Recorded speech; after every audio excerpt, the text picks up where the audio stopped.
Hey guys, so today we're reading 2 Samuel chapter 3, and today's verse of the day is Mark 9 verse 23.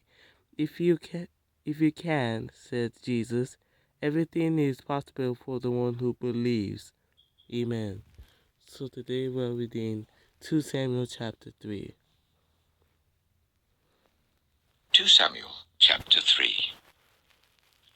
The war between the house of Saul and the house of David lasted a long time. David grew stronger and stronger, while the house of Saul grew weaker and weaker. Sons were born to David in Hebron. His firstborn was Amnon, the son of Ahinoam of Jezreel.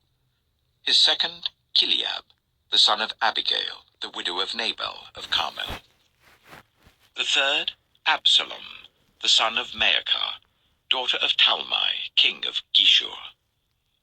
The fourth, Adonijah, the son of Haggith. The fifth, Shephatiah, the son of Abital.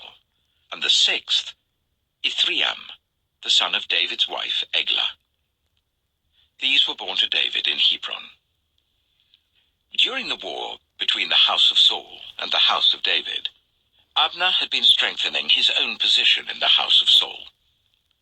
Now Saul had had a concubine named Rizpah, daughter of Aiah, and Ishbosheth said to Abner, "Why did you sleep with my father's concubine?" Abner was very angry because of what Ishbosheth had said. So he answered, "Am I a dog's head on Judah's side? This very day I am loyal to the house of your father Saul and to his family and friends. I haven't handed you over to David. Yet now you accuse me of an offense involving this woman. May God deal with Abner, be it ever so severely, if I do not do for David what the Lord promised him on oath, and transfer the kingdom from the house of Saul, and establish David's throne over Israel and Judah, from Dan to Beersheba." Ishbosheth did not dare to say another word to Abner, because he was afraid of him. Then Abner sent messengers on his behalf to say to David, "Whose land is it? Make an agreement with me, and I will help you bring all Israel over to you." "Good," said David. "I will make an agreement with you. But I demand one thing of you. Do not come into my presence unless you bring Michal, daughter of Saul, when you come to see me." Then David sent messengers to Ishbosheth, son of Saul, demanding, "Give me my wife Michal, whom I betrothed to myself for the price of 100 Philistine foreskins." So Ishbosheth gave orders and had her taken away from her husband Paltiel, son of Laish. Her husband, however, went with her, weeping behind her all the way to Bahurim. Then Abner said to him, "Go back home." So he went back. Abner conferred with the elders of Israel and said, "For some time you have wanted to make David your king. Now do it. For the Lord promised David, 'By my servant David I will rescue my people Israel from the hand of the Philistines and from the hand of all their enemies.'" Abner also spoke to the Benjaminites in person. Then he went to Hebron to tell David everything that Israel and the whole tribe of Benjamin wanted to do. When Abner, who had 20 men with him, came to David at Hebron, David prepared a feast for him and his men. Then Abner said to David, "Let me go at once and assemble all Israel for my lord the king, so that they may make a covenant with you, and that you may rule over all that your heart desires." So David sent Abner away, and he went in peace.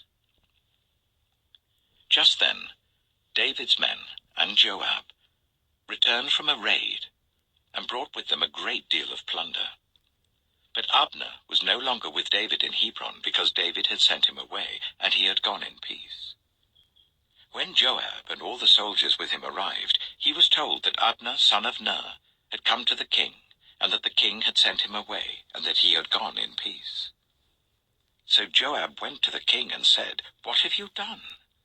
Look, Abner came to you. Why did you let him go? Now he is gone. You know Abner, son of Ner. He came to deceive you and observe your movements and find out everything you're doing." Joab then left David and sent messengers after Abner, and they brought him back from the cistern at Sirah. But David did not know it. Now when Abner returned to Hebron, Joab took him aside into an inner chamber, as if to speak with him privately. And there, to avenge the blood of his brother Asahel, Joab stabbed him in the stomach, and he died. Later, when David heard about this, he said, I and my kingdom are forever innocent before the Lord concerning the blood of Abner, son of Ner. May his blood fall on the head of Joab and on his whole family. May Joab's family never be without someone who has a running sore or leprosy, or who leans on a crutch, or who falls by the sword, or who lacks food. Joab and his brother Abishai murdered Abner because he had killed their brother Asahel in the battle of Gibeon. Then David said to Joab and all the people with him, Tear your clothes, and put on sackcloth, and walk in mourning in front of Abner. King David himself walked behind the bier. They buried Abner in Hebron, and the king wept aloud at Abner's tomb. All the people wept also. The king sang this lament for Abner. Should Abner have died as the lawless die? Your hands were not bound, your feet were not fettered. You fell as one falls before the wicked. And all the people wept over him again. Then they all came and urged David to eat something while it was still day. But David took an oath, saying, May God deal with me, be it ever so severely, if I taste bread or anything else before the sun sets. All the people took note and were pleased. Indeed, everything the king did pleased them. So on that day all the people there and all Israel knew that the king had no part in the murder of Abner, son of Ner. Then the king said to his men, Do you not realize that a commander and a great man has fallen in Israel this day? And today, though I am the anointed king, I am weak. And these sons of Zeruiah are too strong for me. May the Lord repay the evildoer according to his evil deeds. Amen. So that was 2 Samuel chapter 3. And tomorrow we'll go read 2 Samuel chapter 4. I'm going to end the video off here, and you guys have a blessed night.